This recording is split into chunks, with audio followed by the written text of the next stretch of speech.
안녕하세요. 이번 광고론 03분반에서 혜태제과의 호렌지파이 딸기잼을 소개하는 김문현, 김수진, 임채영입니다. 저희 발표 순서는 기업 소개, 환경 분석, 전략 수립, 스토리보드 순서로 하겠습니다. 혜태는 국내 최고의 식품회사로 과자와 초콜릿과 같은 제과류뿐만 아니라 냉동식품 등 다양한 식품 분야를 다루고 있습니다. 혜태제과는 사람 중심 경영을 가장 중요한 경영 이념으로 삼는 기업으로서 고객 만족을 모든 가치 판단의 기준으로 삼아 최고의 제품과 서비스를 제공하는 것을 윤리 경영 의식으로 삼고 있습니다. 혜태제과는 이러한 경영 이념을 자사의 제품에도 녹여냈는데요. 그렇게 탄생한 것이 바로 호렌지파이 딸기잼입니다. 평소 호렌지파이 위에 딸기잼이 너무 맛있다며 그 잼만 출시해달라는 소비자의 의견이 있었는데 2019년 이러한 소비자들을 위해 혜태는 만우절 콘텐츠로 호렌지파이 딸기잼을 실제 출시처럼 사진을 찍어 게시했습니다. 이에 소비자들은 출시를 원하는 뜨거운 반응을 보였고 이러한 반응과 혜태의 소비자를 우선시하는 경영 이념이 맞물려 2020년 실제로 출시되어 탄생한 것이 호렌지파이 딸기잼입니다. 밀레니얼 세대와 Z세대를 합친 용어인 MZ세대는 SNS 이용률이 굉장히 높고 소비 과정에서 재미를 추구하는 경향이 굉장히 높은데 혜태에서는 이런 소비자들을 타겟으로 하는 펀마케팅 방식을 사용했다고 할 수 있습니다. 다음으로는 저희가 만든 광고를 위한 거시 환경에 대해 설명하겠습니다. 먼저 사회문화적 요소로 소비자들은 대부분 유행과 트렌드에 민감한 소비자가 줄을 이루는 환경이라는 것입니다. 자연적 환경으로는 최근 코로나19로 인해 외출이 자유롭지 못한 상황 속에서 집안에서 할 수 있는 활동과 관련된 소비가 증가했다는 것입니다.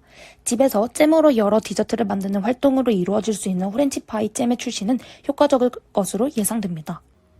마지막으로 기술적 환경으로는 스마트폰 기술의 발달입니다. 스마트폰 기술이 발달함에 따라 휴대폰 사용은 굉장히 보편화되었고 이와 동시에 SNS 유저의 수 또한 폭발적으로 증가하였습니다. 따라서 만우절 이벤트를 SNS를 통해 공개함으로써 기업의 친근한 이미지를 극대화할 수 있는 좋은 기회입니다. 다음으로는 미시 환경을 발표하겠습니다. 저희 조가 생각하는 혜태의 여러 강점 중 최고의 강점은 타 기업과는 다르게 소비자 게시판을 운영하여 소비자의 의견을 적극적으로 수용하려는 자세입니다. 단점으로는 대히트를 친 제품들이 혜태 제품인 줄 모르는 경우가 많다는 것입니다. 호렌지파이 딸기잼의 강점으로는 소비자의 의견 수용이 잘 반영된 제품이라는 점입니다.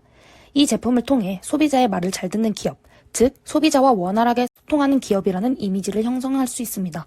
또한 코로나19로 인해 집에만 있는 소비자들이 잼을 활용하여 다양한 활동을 해볼 수 있다는 것입니다.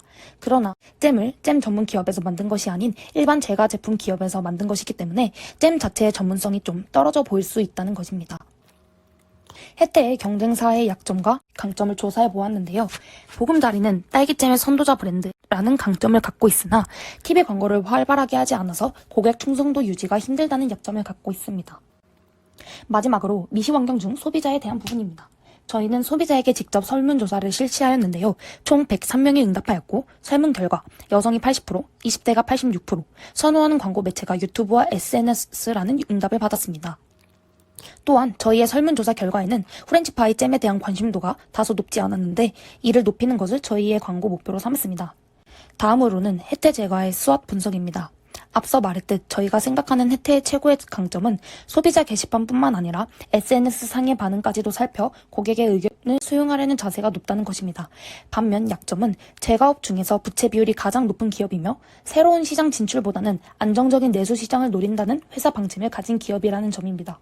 그러나 혜태는 2016년 재상장하였고 따라서 원활해진 대규모 자금 조달, 재무구조 개선 등을 성장의 기회로 삼을 수 있게 되었습니다. 또한 지속적으로 SNS 사용률이 증가하는 사회적 분위기도 제품 홍보의 기회로 삼을 수 있습니다. 이제 이러한 혜태의 강점과 기회를 연결하자면 소비자의 목소리에 귀 기울이며 의견을 수용하려는 자세를 혜태의 강점들 중 최고의 강점이라고 생각합니다.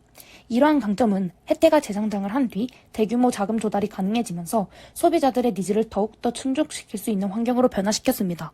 또한 SNS 사용량이 증가하면서 SNS 속의 이벤트나 챌린지가 유행하는 사회적 분위기는 시장의 기회로 삼을 수 있으며 이를 제품 홍보 수단으로 사용할 수 있고 그 결과 소비자의 의견에 귀 기울이는 기업이라는 이미지를 더욱 확고하게 굳혀나갈 수 있을 것입니다. 저희의 광고 목표는 광고를 본 소비자들의 70%가 혜태에서 만우절 제품을 실제로 출시함을 인지하도록 하는 것인데 STP 전략 중 시장 세분화 전략으로는 설문조사에 따라 10대, 20대의 SNS를 활발하게 하는 여성을 타겟으로 삼는 집중화 전략을 사용하였습니다. 광고를 통해 기업적 측면에서는 소비자의 말을 잘 듣는 기업 잼이라는 이미지를 자리 잡게 하는 것, 그리고 제품적 측면에서는 딸기 덩어리 그대로 들어있는 잼이라는 이미지를 만드는 것을 목표로 하였습니다. 마지막으로 저희 조는 아무리 광고가 좋아도 소비자의 주목을 끌지 못한다면 무의미하다고 생각하였습니다. 그래서 우선적으로 소비자의 주목을 끌기 위해 QR코드 이벤트를 크리에이티브 전략으로 사용하였습니다. 광고 중 QR코드를 띄워 해당 QR코드를 인증한 소비자에게 상품을 주는 이벤트를 알리고 SNS에 후렌치파이 딸기잼을 활용한 레시피를 공유하도록 유도합니다. 소비자들은 이벤트 선물을 받기 위해 QR코드가 나오면 QR코드를 기다리면서 광고에 일단 주목할 것이고, 인스타그램에 QR코드와 해시태그를 올려 다양한 레시피를 공유한다면 이는 제품 광고의 연장성 효과로서 제품의 구매율을 높일 수 있을 것이라고 기대합니다. 스토리보드는 다음과 같습니다. 출처는 다음과 같습니다. 마지막으로 광고 영상을 보여드리면서 발표를 마치겠습니다. 감사합니다.